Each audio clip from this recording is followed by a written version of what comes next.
you're adding value to people's lives because there's so much of a nostalgia for maybe this Midwest kind of style pizza.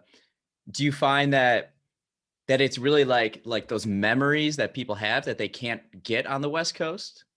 Yeah, that's definitely a part of it. And I'll tell you two specific stories that always come to mind when people kind of talk about the nostalgia factor or ask me questions about that. And um, and sometimes people ask like, who are your customers or who have you seen that are your customers?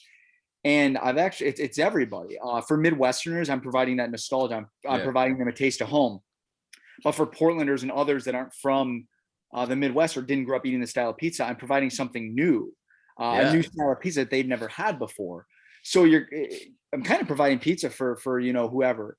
And but as far as the nostalgia and some of the stories where I was like, okay, we have something more than pizza here. First story, there's this guy. He came to pick up his pizza, and this is months ago now. So when I was making pizzas in my house, this guy shows up.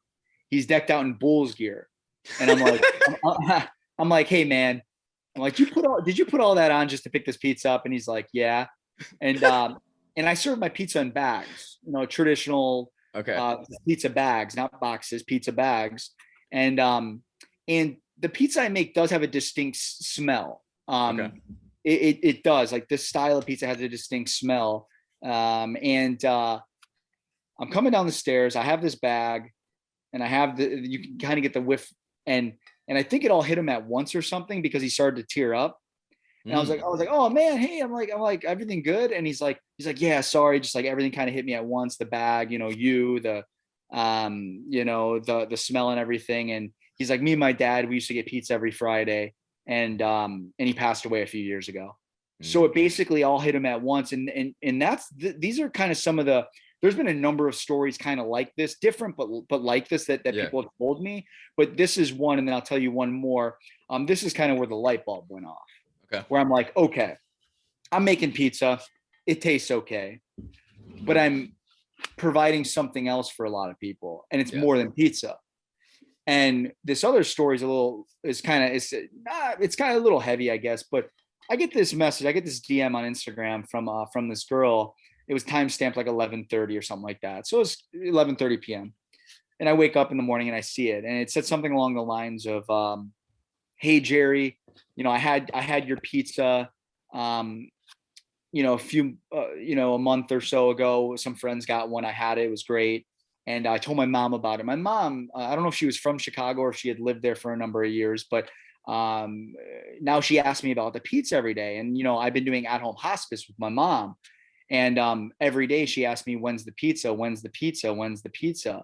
And I'm like, can you pick up pizza tomorrow? Like, because again, I had this list and she was probably like a couple months out, but then she kind of hit me up and she was like, I'd been drinking wine all night. Like it gave me the courage to reach out to you and see if there's any way we could. I'm like, no problem. Just like, can you pick up pizza tomorrow? It's not a big deal. Yeah.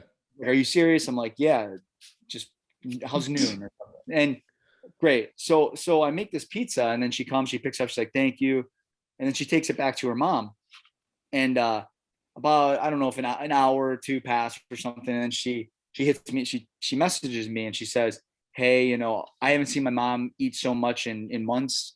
And then she proceeded to tell me all of these stories about her life in Chicago that she had never told me before.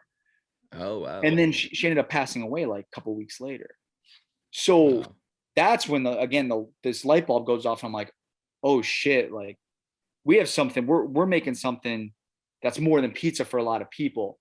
The fact that daughter brings mom pizza, mom eats pizza, proceeds to tell daughter stories that she has never told her daughter before in her entire life, and then passes away a couple weeks later. Yeah. For me, I'm like, okay, I made a pizza, it's whatever, but it triggered like this, like not funny, but like interesting effect that now this daughter has these stories from her mom that she would have never heard before if it wasn't for the pizza. And that's, again, I sound like a broken record, but that's that kind of one of the light bulb moments where I'm like, man, food is powerful. And I've always loved food. I never knew I was going to get into like making food. But I always loved eating food. It's always been one of my favorite things to do is to, when I'm traveling, even in the city that I live in, to explore all Yeah. different, places and different types of food. But it's really, really powerful and really cool how food can bring people together. I'm like, maybe I'm naive, but I'm one of those people who's like, and listen, you just got to get people from all over the world. You got to get people from all different, races, religions, believe in all different things, everything. You got to have them all a big potluck. So Yeah. basically just a big potluck. People bring different food items from the, what they grew up eating or whatever. Bring some alcohol, maybe some weed, whatever, and just sit down and talk and have a conversation. Yeah. And people are gonna realize like, oh shit, like we got a lot more in common than we do different. Like, why are we fighting all the time? Yeah. So I don't know.